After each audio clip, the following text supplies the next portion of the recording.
There's been a lot of talk about America's debt problem, a lot of talk and heated battles and arguments on Capitol Hill, but no concrete solutions. They're not working together, they're working against each other. It's just ridiculous. They're not accomplishing anything because all they do is fight. Giving the federal government more money would be like giving a cocaine addict, more cocaine.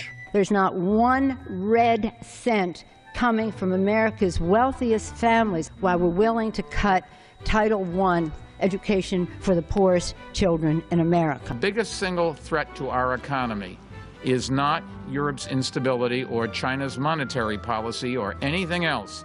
It is this partisan paralysis and political cowardness that I think is defining Washington. Political gridlock in Washington leads us to conclude that policymakers don't have the ability to proactively, put the public finances of the U.S. on a sustainable footing. Well, I came across a recently published book that lays out an ingenious solution to our country's long-term debt problem. It's called American Solvency and is available on Amazon.com. The author, Wes Nicholson, also has a free PDF available at americansolvency.net. You know those rare moments when you've discovered something and you want to run out into the streets and tell everyone like a crazy madman? They're still here. You didn't tear them down and sell them. They're here now. Everything's here. I'm here. And the shadows of things that would be can still be dispelled. And they will be. I know they will be. I know. I don't know what to do. I'm as light as a feather. I'm as happy as an angel. I'm as merry as a schoolboy. I'm as giddy as a drunken man. Oh, merry, merry bells.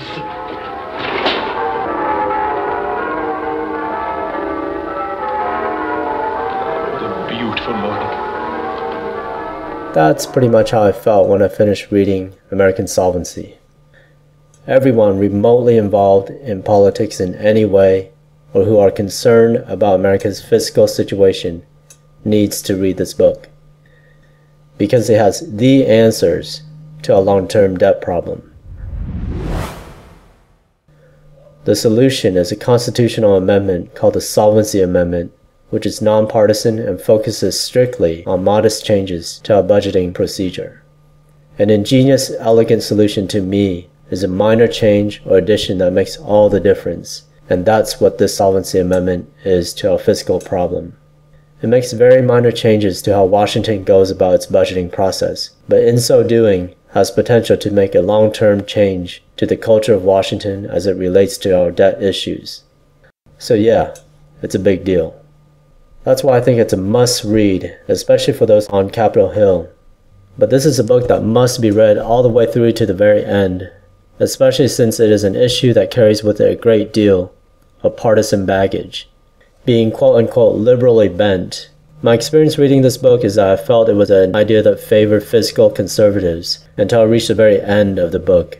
It wasn't until I got to the fifth and final section of the Solvency Amendment that I was able to see it as truly nonpartisan and fully appreciate all the positive long-term implications this amendment has for changing the culture of Washington surrounding fiscal issues. It has the power to completely change the debates about government spending in a way that makes them more constructive and forces those in Washington to take a holistic view towards spending programs. So if you know someone who knows someone who knows someone who might know someone in politics or in the punditry world, then please tell the first someone about American Solvency and or direct him, her, them to americansolvency.net. You might also consider sharing it on your Facebook. Your country and future generations will thank you. I will leave you with the following message from the book.